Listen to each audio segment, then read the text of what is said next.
Arda ile omuz omuzaya hepiniz hoş geldiniz. Gördüğünüz gibi bugün mutfağımın konuğu Sertab Erener. Benim, evet. Nasılsınız? İyi, siz nasılsınız? İyiyiz vallahi Arda Bey. Bugün Sertab'la anneler günü için güzel şeyler yapacağız. Evet, sevgili annelere inşallah ben adam gibi bir şey yapabileceğim. Yapacaksın, ben kesin eminim. Yani ben evi arabayı sattım, sana bastım parayı. Ciddi mi? Tabii kesin Wow. yaparsın diye. Hadi bakalım. Sertab ben uzun zamandır tanıyorum. Neler yiyip neler yemediğine çok vakıfım. Ya.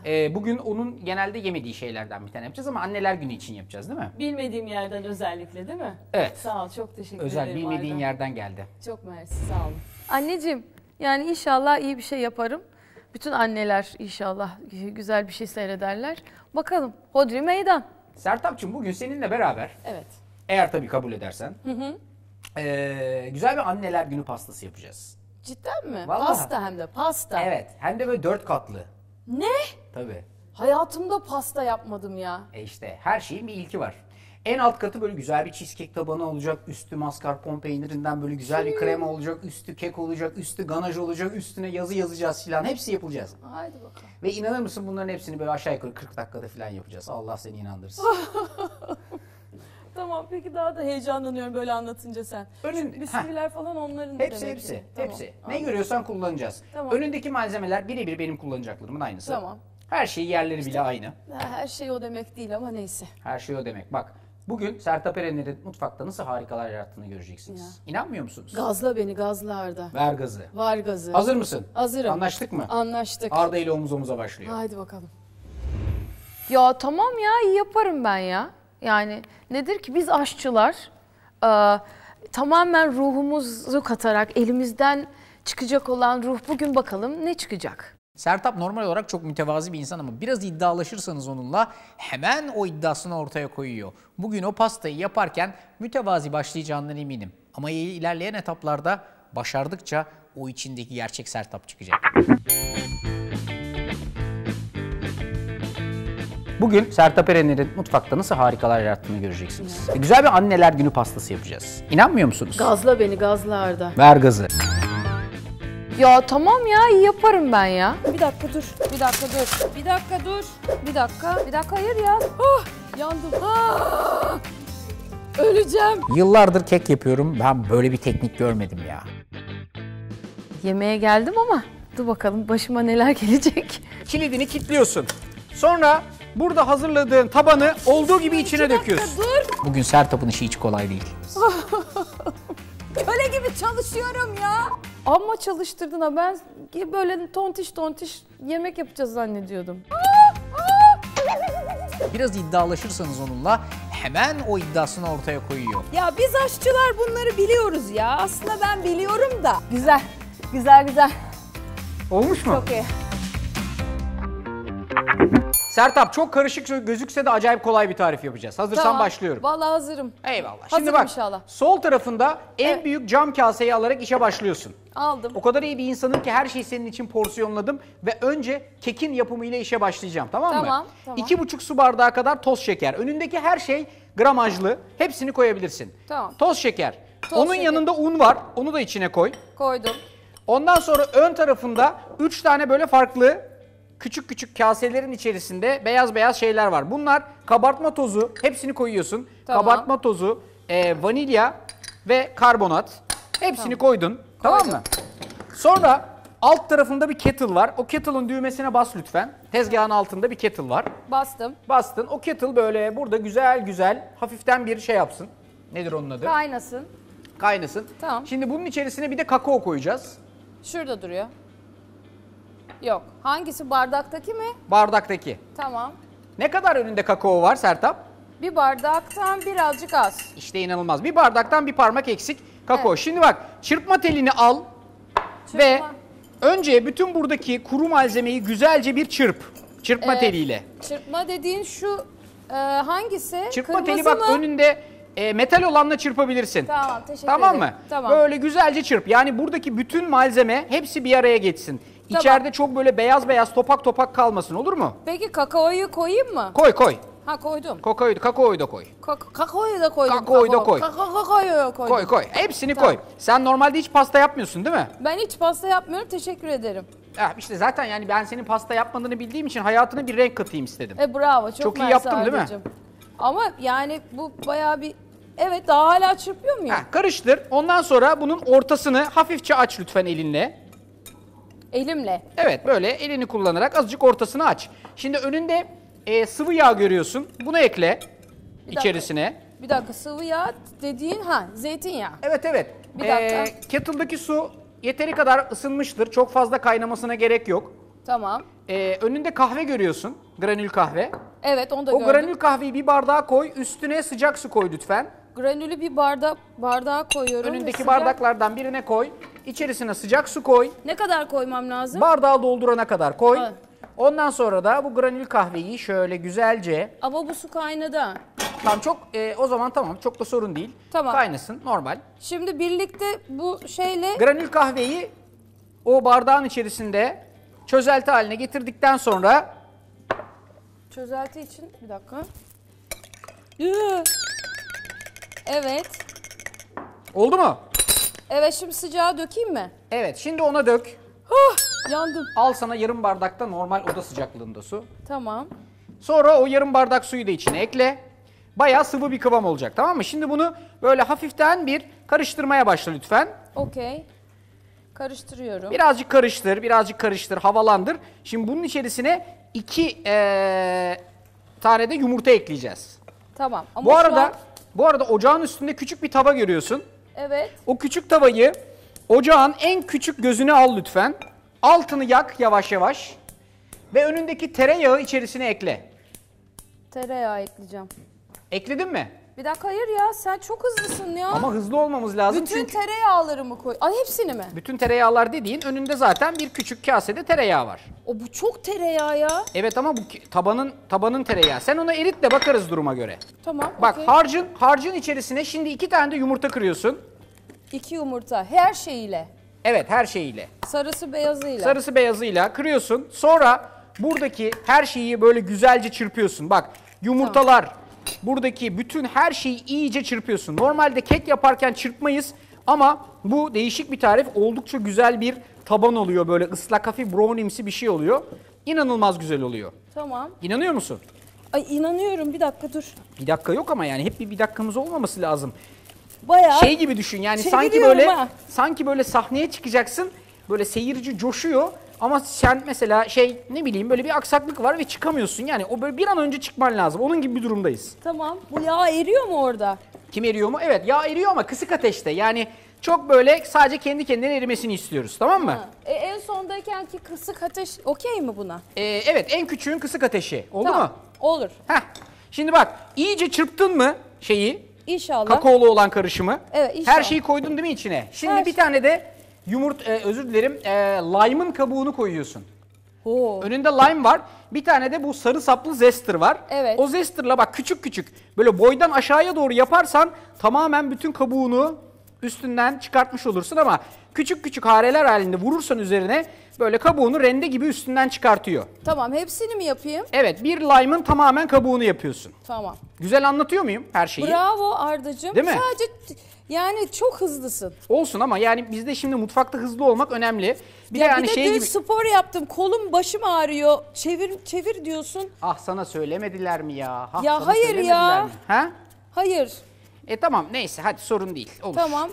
Ter bastı. Ha? Yemin ederim ter bastı. Şey yaptık ya, bütün kardık ya her şeyleri. Bayağı zormuş. Dün de spor yapmıştım. Kolum, başım, her tarafım ağrıyor şu an.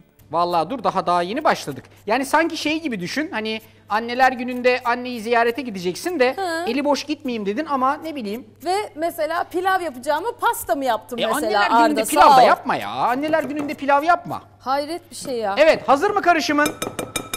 Bir dakika dur, hazır Şimdi ver. bak, şöyle bir şey yapıyoruz. Ha. Bir kere temiz çalışmak temel prensibimiz. İşi Ne? biten malzemeyi elimizin altından kaldıralım. Tamam mı? Nereye kaldırıyoruz? Alta, tezgahın altına kaldırabilirsin işi biten malzemeyi. Ya buradakiler delikle nereye koyacağım? Ya alt tarafta tezgahın altında yer var. Harcın ne kıvamda? Tezgahın altındaki yer neresi? Bak, tezgahın altında raf var. Ama rafımda boşluk var. Sen bana ver, peki ver. Al bak, gördün mü? Tamam. Şimdi bak, sütü koymadın değil mi daha? Hayır, süt falan koymadım. Tamam. O zaman önünde süt var. Onu da koyuyorsun bunun içerisine. Sütü de koydum. Evet. İyice sıvı kıvama geliyor bu ve her şeyi güzelce karıştırıyorsun. Evet, şimdi sütü koyuyorum. Tereyağın iyice eridi mi? Tereyağım evet erimiş. Altını kapatabilirsin artık. Böyle elimizi yakmaması lazım o tereyağın. Bak oldukça sıvı bir kıvam var burada, görüyorsun değil mi? Ama tereyağı kaynıyor da. Hayır, yok abi, kaynamasın tereyağı. Yani böyle sadece eriteceğiz tereyağını. Dur bir dakika. Aman kapat altını. Kapadım çoktan da. Şimdi Kaynadı. hızlı bir şekilde buradaki tart kalıplarına geliyoruz. Soğutuyor. Üfledim galiba. Bana çünkü dedi ki en kısa getir dedi. En kısık tamam ama öbür tarafta o kadar Arda'dan daha yavaşım ki. Bir baktım tereyağı kaynıyor. Kaynamaması lazım dedi. Kaynamaması lazım deyince üfledim ya. Tereyağı soğutmanın en iyi yöntemi geleneksel. Bütün dünya mutfaklarında vardır bu, üflemek. Üfleyerek soğutacaksınız. Öyle üf üf yapacaksınız, soğuyacak yersen. Tart kalıbını al. Ne kalıp? Tart. Tart kalıbı. Tart kalıbının kilidini kenarından aç lütfen. Kilidini Altına fırın kağıtlarından bir tanesini koy. ne Tekrar fırın kağıdını tart kalıbın içerisine koy. koydum. Kapağını tekrardan üstüne koy ve kenarından kalıbı dikkatli bir vaziyette kitle. Bir dakika dur. Oldu mu? Ha, olmadı. Ya işte böyle teknik şeyler daha zor. Peki. Sonra bu Dur, kitleyemedim. hazırladığın çikolatalı keki bunun içerisine dök. Dur. Sonra da Çikolatalı keki bunun üstüne mi döküyorum? evet, ama kalıbın kilidini kitlemeyi unutma. Kalıbın kilidini kitlemek çok önemli. Onu bir dakika kitlemem için kalıbın bütün kağıdın içinde olması lazım. Evet, değil mi? aynen. Yok kağıt kenarlara taşabilir. Ha. Kağıt kenarlara taşsın. Onu üstüne koy, kalıbı kenarından kitle. Üstüne de hiç vakit kaybetmeden bu çikolatalı karışımı dök. Kakaolu. Döktüm. Döktün mü? Döküyorum. Müthiş. Tam bir profesyonelle çalışıyorum ha bugün mutfakta. Hiçbir eksiğimiz gidiğimiz yok, Öleceğim. şaheser. Şimdi bu arkadaşı alıyorsun ve dikkatli bir vaziyette 180 derecelik fırına atıyorsun. Fırın nerede? Fırın senin sağ tarafında. Benim Fırın sol, senin benim sağ sağ. tarafında. O kadar iyi bir insanım ki fırını senin için 180'e ayarladım bile. Şu. Evet. Şimdi bunun ben saatini kuruyorum. Bayağı bildiğin koyuyorum ben bunu. Evet. Böyle 20 ila 25 dakika arasında koyuyorsun. Tekrardan tezgahına geliyorsun. 20 ile 25 dakikayı ayarlayamam ben. Ben Sen ayarladım. versene. Ben ayarladım. Ben Tamam. ikimiz için de ayarladım. Aynı anda attık. Onu Şimdi oraya koydum bak ha. evet, tereyağın hazır değil mi? Tereyağım hazır. Şimdi hemen arka tarafında, özür dilerim, alt tarafında bana mı bakıyorsun Altta yoksa? tamam. Sana bakıyorum tabii. Burada azıcık su Bir tane içilebiliyor mu ya? kırık- Köle gibi çalışıyorum ya. Çalışacağız tabii ya. Ya konserdeki gibi terledim. Bu ne kardeşim? Arda amma çalıştırdın ha. Ben böyle tontiş yemek yapacağız zannediyordum. Bitirdi beni adam. Bir tane kırmızı parçalayıcı var, görüyorsun değil mi? Gördüm şu. Evet, şimdi onun kapağını açıyorsun. Kapağını mı? Evet. Kırmızının kenarındaki Ha, şu. klipslere bas. Bu Kapağını mu? aç. Ondan sonra bütün kurabiyeyi bunun içerisine dök lütfen. Ya bir dakika kapak. Heh, Evet öyle. kapağı açtım. Bütün kurabiyeyi bunun içerisine dök. Burada yaklaşık 3 paket kadar kurabiye var. Ha. Tezgahın üstünde. Hepsini? Hepsini döküyorsun. Sonra kapağını üstüne güzelce kapatıyorsun. Ama bu sığmadı. Ondan sonra da bunu çekip toz haline getiriyorsun. Bir dakika dur.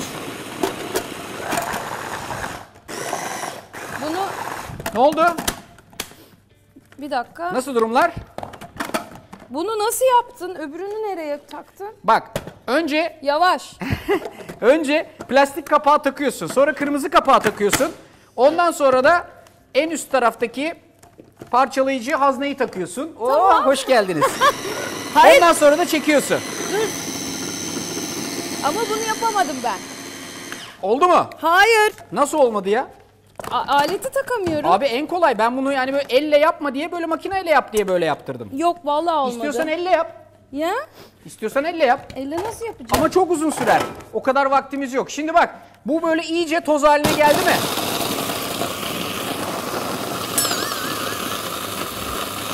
Bizim parçalayıcıya ne yaptı ya Sertab? İnşallah hala sağlamdır diye tahmin ediyorum. Bir şey mi yaptı?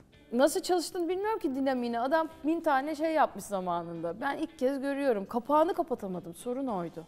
Ama neyse kırmaya bile göz alarak kapattım. Televizyon bozulur gelir üstüne vurur anneannelerimiz falan. Hani vardır ya öyle bir. Ben o da yandan mandan öyle oldu yani. Toz oldu. Yemin ederim terledim. Ölüyorum şu an.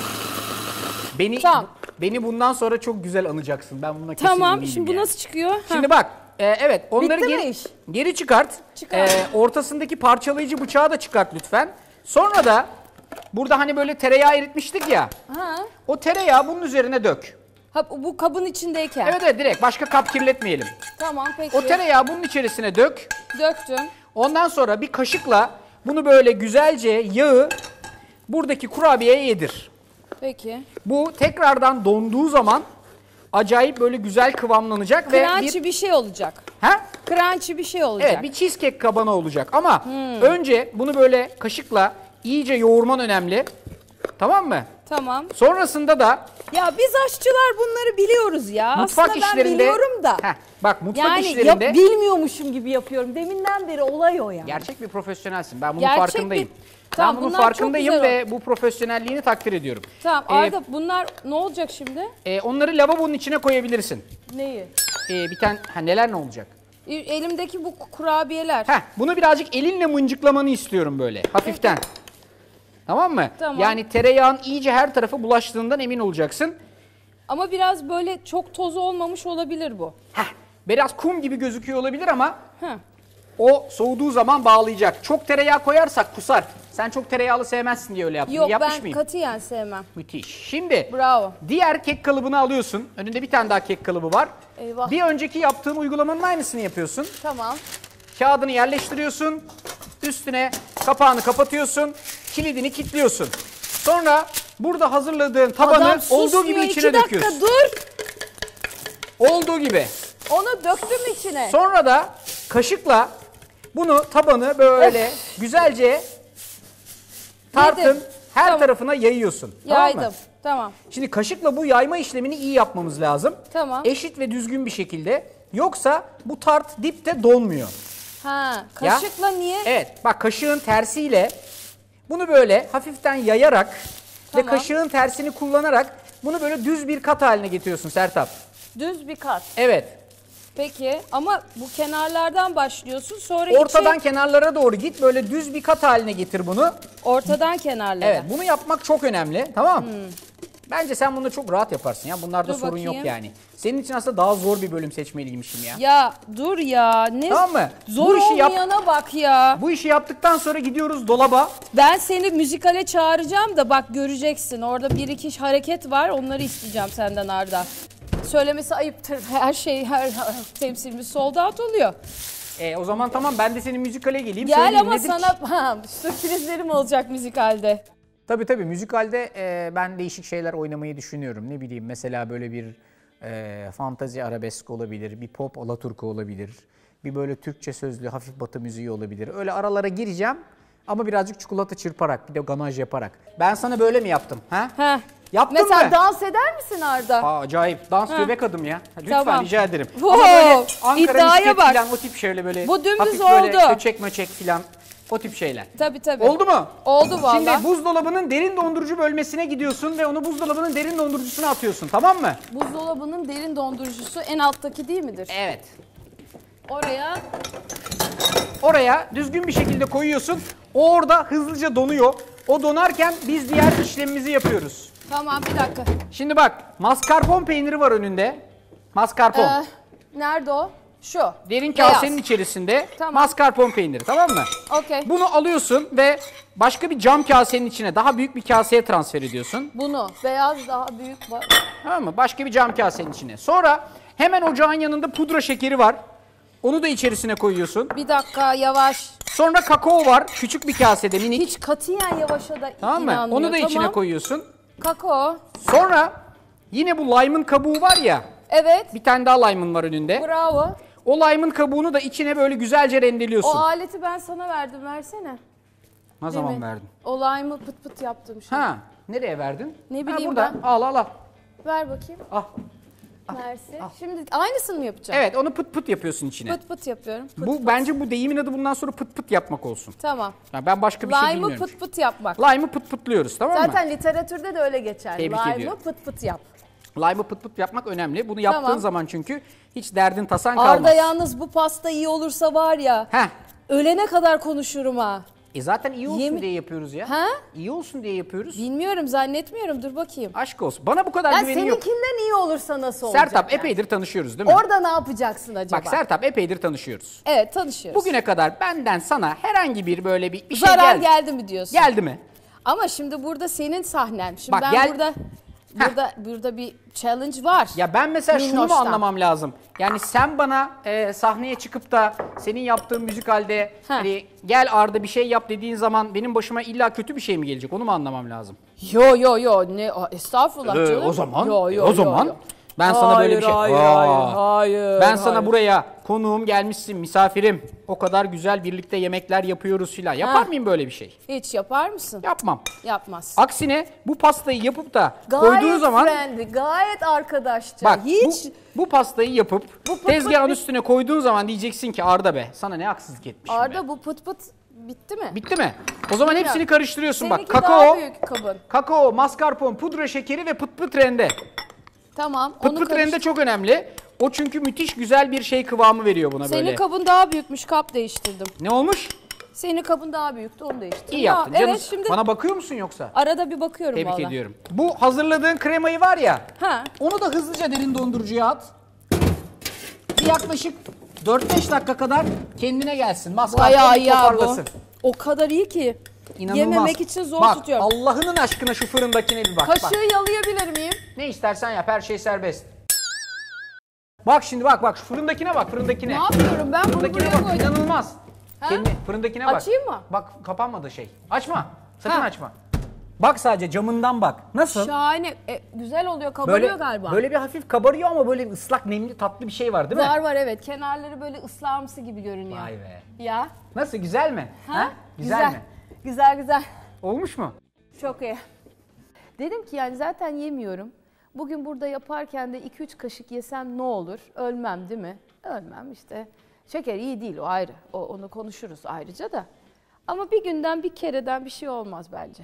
Ya o var ya gizli gizli alttan ne ufak ufak pazarlıklar yapıyor. Ben süslemesem olmaz mı? Efsane pazarlık yaparım. Şimdi Ha, onları ben mı bunu diyorsun? yaptım böyle. Wow, inanılmaz. Olmadı Kornet. mı? Külahın son hali inanılır gibi değil. Bak tam bir başyapıt. Bunun mantığını bir anlasam şu kağıt olayını.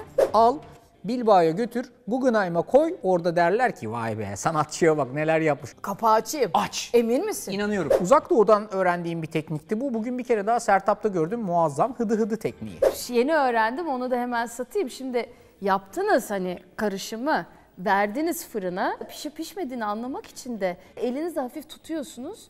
Böyle bir bakıyorsunuz oluyor. Böyle oluyor. Nasıl oluyor? Izı. Hıdı oluyor. O oluyorsa yani böyle bir sallanıyorsa hafif jeli kıvamında o daha pişmedi demek. Ha? Doğru mu? Elimi yıkayabilir miyim? Her şeyi yapabilirsin. Tamam. Çikolataları erittim bak. Ganajlar var burada önünde. Okey. Tamam mı? Onları ısıtacak mıyız? Hayır hiç gerek yok çünkü bunlar zaten kıvamında. Şimdi senden istediğim şu. Ha. Bir kere bütün bu işlemler olurken önündeki çikolatalı yani sütlü çikolatalı olan ganajı Evet. birazcık Bunun adı böyle... ganaj mı?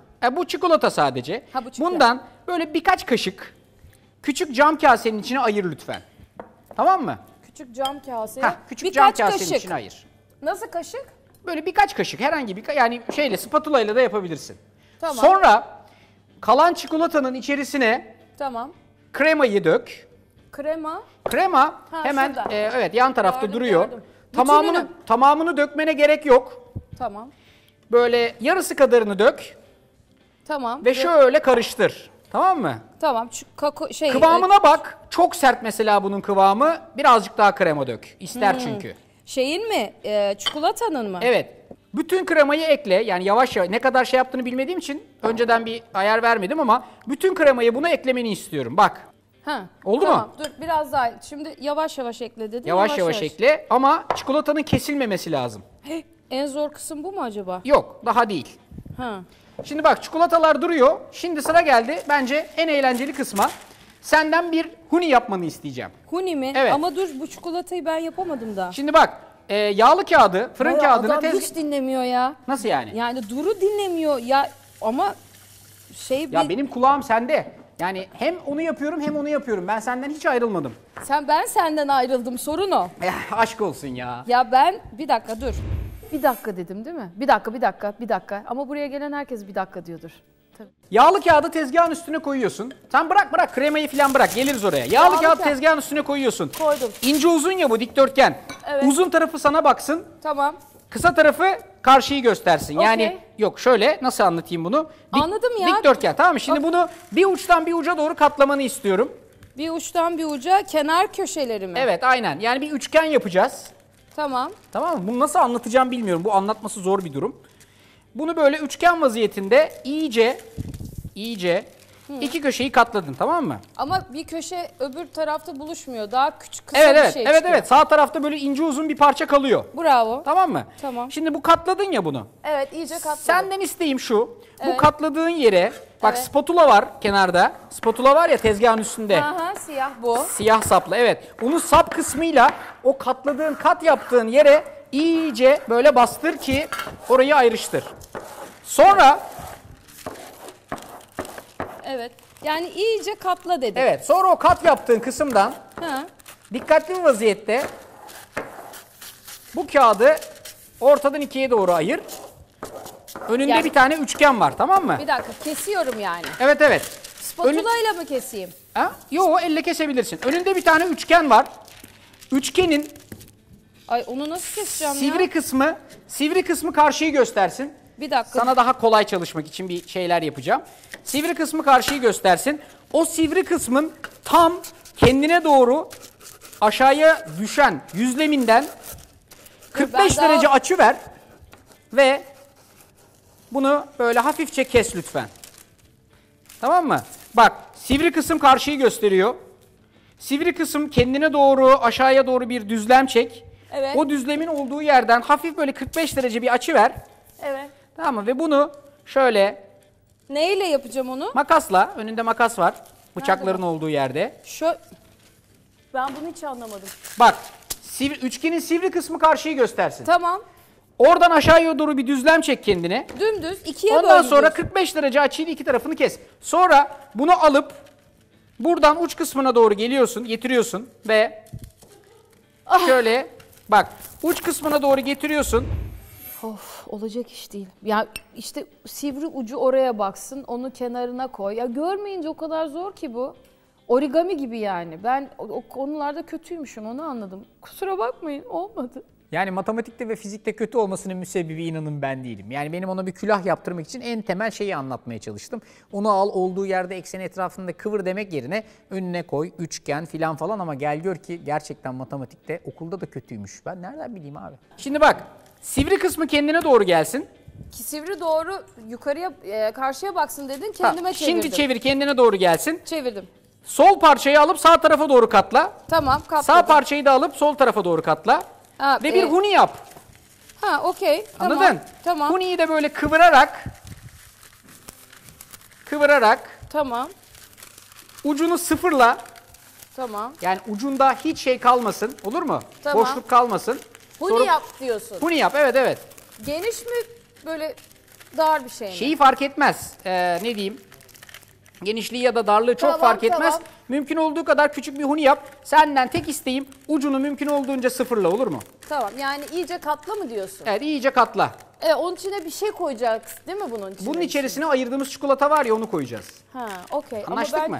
Evet. O yüzden ucunu bak, ne kadar sıfırlarsan benim için o kadar iyi. Tamam peki, ama çok az ben çikolata ayırmışım. Senden daha az görüyorum. şu an. Olsun, zaten çok uzun bir işlemimiz yok. Peki. Benimkini nereden görüyorsun? Ben görmüyorum nereye. Ben Bu mu? görürüm. Ben arkada gözlerim var benim. Yeminle ter içinde kaldım be. Göz İnanılır gibi göz değil. var arkada. Benim aslında arkamda gözlerim var.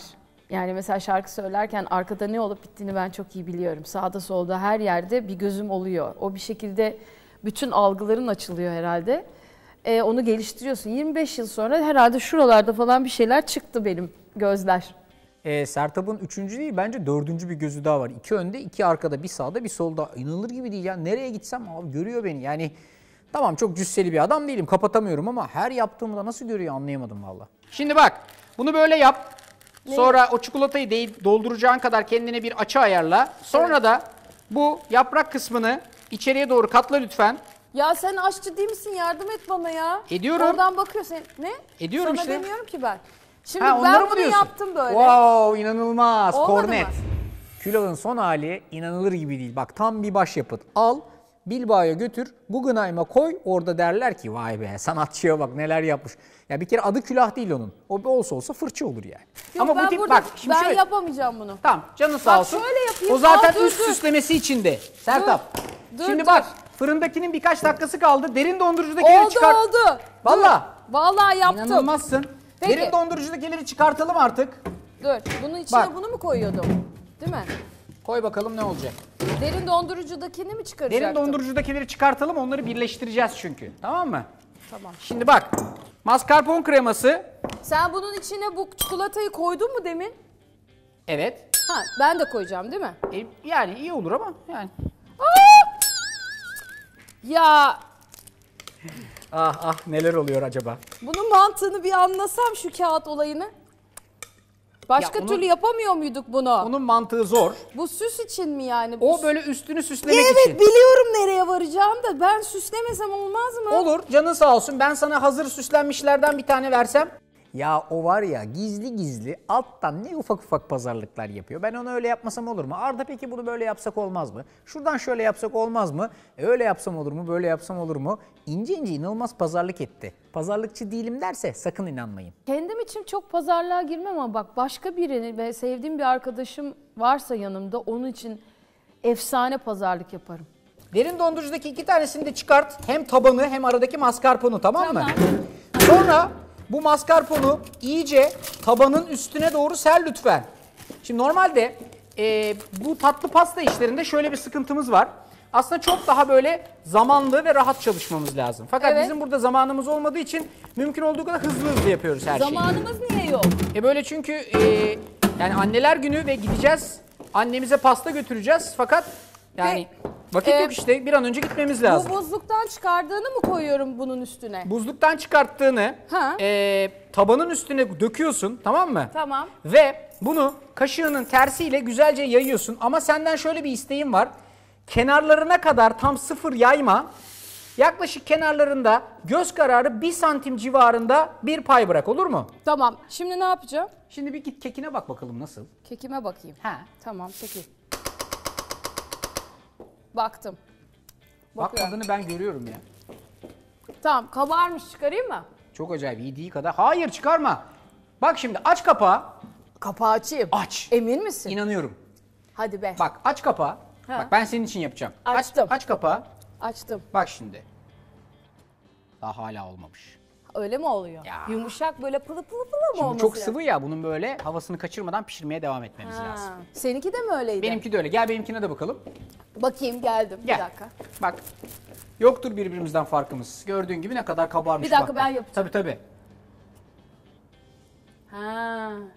Ya, Evet. Ya. Böyle ızı oluyor. Nasıl oluyor? Izı. Idı oluyor. Tebrik ediyorum. Şimdi yeni öğrendim onu da hemen satayım. Şimdi yaptınız hani karışımı verdiniz fırına. Fırında pişti öyle önce kabarıyor. O normal kabarıyor. Sonra tekrar inmesi lazım. O normal. Ama arada pişip pişmediğini anlamak için de yakmadan lütfen kendinize önce kapak açılınca bir sıcağı gelecek onu suratınıza şey etmeyin. Sonra elinizle hafif tutuyorsunuz. Böyle bir bakıyorsanız vızız oluyor. O vızız oluyorsa yani böyle bir sallanıyorsa hafif jeli kıvamında o daha pişmedi demek. Ha? Doğru mu? Uzak Doğu'dan öğrendiğim bir teknikti bu. Bugün bir kere daha Sertap'ta gördüm. Muazzam hıdı hıdı tekniği. İnanılmaz. Yani kekinizin olup olmadığını anlamak için böyle üstüne bakıyorsunuz. Eğer hıdı hıdı ediyorsa o kek olmuştur. Yani yıllardır kek yapıyorum. Ben böyle bir teknik görmedim ya. Hıdı hıdı tekniği. Muazzam. 5 saniyesi falan var. Artık Tamam. bunu fırından alabiliriz. Hadi bakalım. Açayım mı? Alarmımız da öttü. Aç ama hemen kafanı geri çek çünkü sıcak hava böyle vurur adamı. Tamam. Açtım. Heh. Dikkat. Öf değil mi? Evet. Dikkatli vaziyette bunu buradan alıyorsun. Alıyorum. Oldu mu? Aldım. Müthiş. Tezgahın üstüne geliyorsun Sertap. Geldim. Artık zaten yoktur birbirimizden farkımız. Ha buraya. Müthiş. Nasıl? Vallahi. Şöyle bir pıt pıt testi yap. Aa tamam. Güzel değil mi? pişmiş. Evet. Gayet iyi. Bakayım. Bak. Oo pıt pıt. Pıt pıt. Ya ben Arda'ya gayet içten davrandım. Hiçbir kötü niyetim yoktu. Elimden geleni de yapıyordum.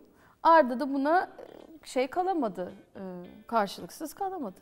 Şimdi bak bunu böyle güzelce kenarından ayrıştırdık. Ayrıştırdım. Oldu mu? Herhalde oldu inşallah.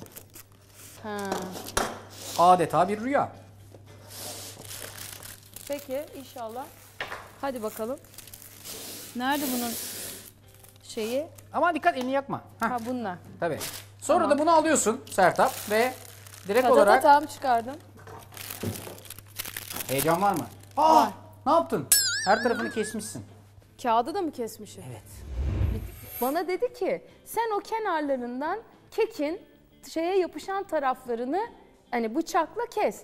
Bana demedi ki çok derine daldırırsan kağıt da kesilecek. Bence orada bence bir planlı bir problem var orada. Ben planlandığını düşünüyorum. Kim o oradan konuşuyor ya? Doğru, neden beraber yapıyoruz ki? Yapsın. Ya. Ben ne yapacağını gösterdim. Onu dikkatli bir şekilde telin üstüne alıyorsun Sertap. Bak ya. İnanılmaz bir Ekip son de dakika golü. korkunç. İnanılmaz bir son dakika golü sayın Ekip seyirciler. korkunç. Şimdi Sertap, bütün bu Efendim? işlemlerin en ağ babasını yapacağız. Hazırsan. Yandın mı? Hayır koydum. Müthiş. Şimdi tezgahın üstüne geldik Sertap. Önünde Geldik. bir kraker var. Kraker var. Bu krakerin üstüne yazı yazacağız. Tamam. Ne istersen onu yaz. Böyle güzel bir mesaj. Benim ne yazdığım sürpriz olsun, olur mu? Tamam. Benimki de sürpriz olabilir mi? Yazdım. Öbürünü kullanma ihtimalim var mı? Nasıl öbür? Ne istediğin kadar kullan. Hangisini istiyorsan Bir tane kullanabilirsin. daha var. Her türlü. Bizim için her yol Roma, her yol Paris. Hiç sorun yok. Bu öbür cookie'yi de kullanamaz mıyım? Ne istiyorsan kullan. Ben onun bir tane fazlasını verdim sana. Fazlasıyla beraber. Şimdi elini yakmadan böyle bir kağıt al ve hop diye ters çevir, tezgahın üstüne çıkart lütfen. Ondan sonra da alttaki kağıdı güzel bir şekilde üstünden çıkart. Peki pastanın ters mi durması lazım? Yani kolay soğuması için evet. Ha ben o kağıdı zaten kullanmadım ya. Benim öyle bir problemim yok. Tamam, seninki düz Ters duracak çevirmeme yani. gerek yok. Bu böyle burada duruyor. Peki. Kendi yöntemlerimle alttaki kağıdı çıkarabilir miyim Arda Bey? Nasıl istersen yapabilirsin ama ben artık Oradan karışmayın lütfen. derin dondurucudakileri alalım. Ona mı? Bir dakika dur. Pardon görüşmüyoruz ama. Çok eğlenceli bir bölüm vallahi, her şey var. Gözyaşı, ter, hepsi var. Biz Ne biz oldu? aşçıların başka yöntemleri de olabiliyor gördüğünüz Vallahi mı? Ne Bakın, gibi mesela? Yaptım ben. Bir kere pastanın son altta kalan kağıdını Arda yanlış çıkarıyor. Yani benim yaptığım gibi aslında kağıtla birlikte kesince kenarlarını altta kalan kağıdı böyle çok ustaca alabilmek, çünkü hala ıslak. O ıslaklıkla birlikte kağıdı alttan çekebilmek çok mümkün. Arda yanlış yapıyor. Bunu çıkarttın ya. Evet. Tekrardan aslında normalde bunu soğuttuğumuz zaman hiç derdimiz tasamız kalmazdı. Ama soğutmadan da bunu dikkatli vaziyette bunun içerisine transfer ediyorsun. Neyin içine ya? Hazırladığın kek kalıbının içerisine. O kek kalıbını bir daha mı taktın poposunu? Hayır, derin dondurucudan çıkarttım ya. Ha derin dondurucu var. Bir Evet, dakika. derin dondurucudan çıkarttım ve keki buradaki kalıbın içerisine transfer ettim. Yani en altta kurabiye, onun üstünde mascarpone'lu katman, onun üstünde çok güzel bir vaziyette böyle güzel, lezzetli bir kek var. Şimdi Transfer ederken amana dikkat et, düşürme bak, aman gözümsün. Bir şey diyeceğim. Heh. Şimdi bu buzdolabından çıkardığımın üstüne yaptığımız bu kek geliyor değil mi? Evet, aynen öyle. Sonra Ve- da bak, siyah çikolata ve beyaz çikolata var. Siyah çikolatanın içerisine beyazı döküyorum biraz. Tamam mı? Sonra bir kürdanla yaptın galiba. Bir dakika, onu ne yaptın? Siyah çikolatanın içine beyazı döküyorum. Tamam. Sonra bir kürdanla hafiften böyle karıştırıp kendimce böyle küçük birazcık hareler veriyorum bunun Ne içine. yapıyorsun? Hareler. Şekilli Ya yap. böyle hani doğal, natürel görünen bir hareler verdim. Şimdi beyazı siyahın içine koydum. Beyazı siyahın içine koyuyorsun. Sonra Ve- da bu çikolatanın tamamını alıp buradaki kekinin üstüne döküyorsun. Sonra birazcık daha beyaz ekleyeceğim ve bu işlemi yapmaya devam edeceğim. Ben hepsini koydum. Nasıl? Bütün beyazı koydum içine, olmadı O mı? zaman çok hare vermemeye çalış. Hare vermeyeyim. Evet, aynen öyle. ya beyaz çikolatayla siyah çikolatayı karıştırmışım artık çok geç. Ve karıştırmayayım mı Bu bunu? kek kalıbının kenarını açıyorum. Yukarıya doğru çıkartıyorum. Okay. Tamam mı? Ondan sonra da buradaki hazırladığım çikolatalı karışımı bunun sağından, solundan, üstünden aşağıya doğru indiriyorum. Benimle misin?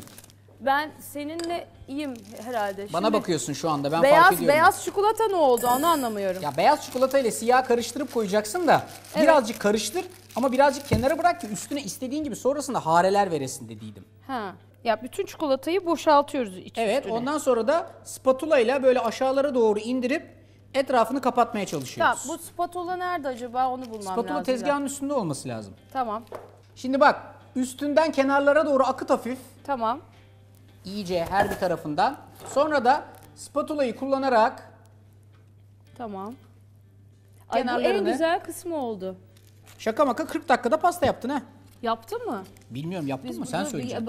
Tadınca anlayacağız. Yani tadında bir sıkıntı olacağını tahmin etmiyorum. Şimdi o beyazlıklar bende olmayacak. Sen biraz sonra üstüne böyle bir havalı bir şeyler yapacaksın. Aynen. Ben Bende şöyle yapacağım. olmayacak. Bak şu O da teknik, artık- bak şu artistik hareketi yapacağım ben. Şöyle. Ne yapacaksın acaba? Şöyle bak, şu artistik hareketi yapacağım. Ha öyle diyorsun. Ondan o kadarcık kaldı ya. Olay oysa. Ben daha çok ekspresyonist bir artist. Yaptın. Takılıyorum buraya. Yaptın. Tamam. Evet, bazı lekeler, öyle herhangi bir düzeni olmayan, oldu vallahi oldu ha. Vallahi. Vallahi oldu. Şekerim ekspresyonist, yani öyle ben sıradan, normal ve klişelerden uzakta durmayı tercih ediyorum. Yeni, farklı, algısı biraz güç olabilir, pardon, ama olsun, yani ben böyleyim. Ya müthiş var ya, buraya her gelen inanılmaz bir taktik buluyor yani kendine. Sonu yok bu işlerin. Ya benim yaptığımı herkes anlamaz. Sadece üst düzey sanatçılar anlar. Ben böyle bir değişik felsefenin ürünü bir şeyler yaptım filan. Bak önünde peçetenin altında böyle güzel güzel dağ meyveleri var. Arzu ettiğin gibi süsle lütfen bunları. Tamam.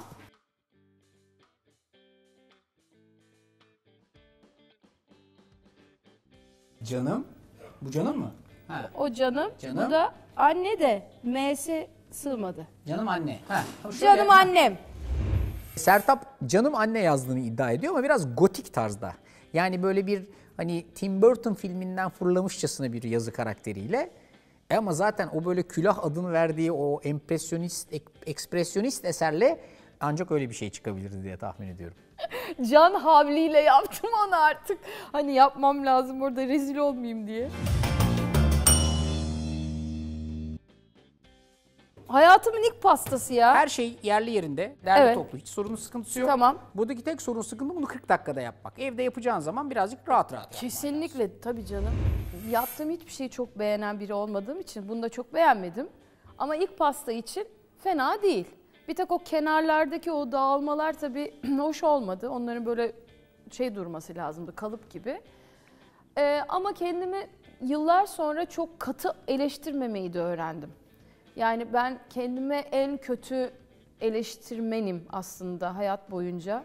Yaptığım her şey, bu çok ciddi bir cevap oldu ama gerçekten de öyleyim. Ama bunu öğrendim. Kendime kıyak geçmeyi, iyi davranmayı. Şart, çünkü mükemmel olmak zorunda da değil insan yani. Hata yapabilir. Hepimiz hata yaparız. Olduğu kadar. Arda'yla Omuz Omuza programının son bölümünü, sezon sonunu seyrettiniz. Birlikte pasta yaptık Anneler Günü için. Canım annem ve bütün annelere buradan ikimiz de Evet. öpücükler yolluyoruz. Efendim anneler gününüz kutlu olsun. Umarız siz de anneler gününüzde annenize böyle güzel bir pasta yaparsınız. Tarif meşhur Sertab Erener'den geliyor. Onun tarifini uyguladık bugün. Ya, Mutfakta harikalar sormayın benim tarif. Ya. Bugün anneler günü için bir tatlı yaptık. Benim başta annem olmak üzere bütün annelere vereceğim mesaj: iyi ki varsınız, cansınız, bir tanesiniz. Hepinizi ellerinden, yanaklarından, gözlerinden öpüyorum. Bizden bu sezonluk bu kadar. Kendinize çok çok çok iyi bakın. Önümüzdeki sezon görüşünceye dek hoşçakalın. Hoşçakalın. Bayıldım valla. Yeni sezon gelince bana böyle etli bir şeyler de yaptırırsınız. Et de çok yemiyorum ama et kesmeyi falan iyi bilirim. Bak, bana zorlu bir şey yaptırabilirsiniz. Yani bu zorlanmadığım anlamına geliyor. Teşekkür ederim.